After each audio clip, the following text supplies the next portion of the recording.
ஒரு பயமே இல்லையக்கா ஊர் சனங்களை பார்த்து. ஏக்கா நம்ம இந்த வேலைக்கு போகிறோம்னு எவளுக்காவது காதில் விழுந்ததுன்னா என்ன ஆகுறது நம்ம நிலமை? நீ என்னத்தை நினச்சிக்கிட்டு இப்படி பண்ணுற எனக்கு கொஞ்சம் கூட தெரியலக்கா. எனக்கே ரொம்ப கஷ்டமாக இருக்குது. என்ன பண்ணுறதுன்னு தான் தெரியல. 60,000 கொடுக்க அந்த கேள்வி கிடக்கு 60,000.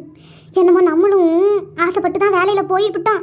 உள்ளே போய் பார்த்தா தான் தெரியுது இந்த எடுபட்ட பையன் இருக்கான எடுபட்ட பையன் மேனேஜர் நம்மக்கிட்ட ஆளுக்கு 500 கிட்ட வாங்கி நமக்கு வேலை வாங்கி தரோம்னு நம்மளை கொண்டு போய் கூட்டுற வேலையில் சேர்த்து விடுவாங்க நம்ம நினச்சா பார்த்தோம்.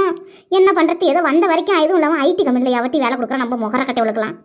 சரி கிடைச்ச வரைக்கும் லாபம்னு போக வேண்டித்தான். எட்டி அங்கங்கே நின்று பேச வட்டி ஊருக்காரவை எங்கேயாவது இருப்பார் வட்டி மரத்தில் கூட ஏறி உட்காந்துக்கிட்டு இருந்துக்கிட்டு காதில் வாங்கிக்கிட்டு ஊர் ஃபுல்லாக பொசிக்கி விட்டுருவாள் பார்த்துக்க பொசிக்கி.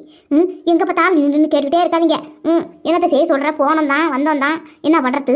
எட்டியே கதை பேசுறிய, அங்கே சிக்கன்லாம் போட்டாங்க, பப்ஸு போட்டாங்க, ரொட்டி போட்டாங்க, எல்லாத்தையும் நல்லா தானே வக்கனே தின்ன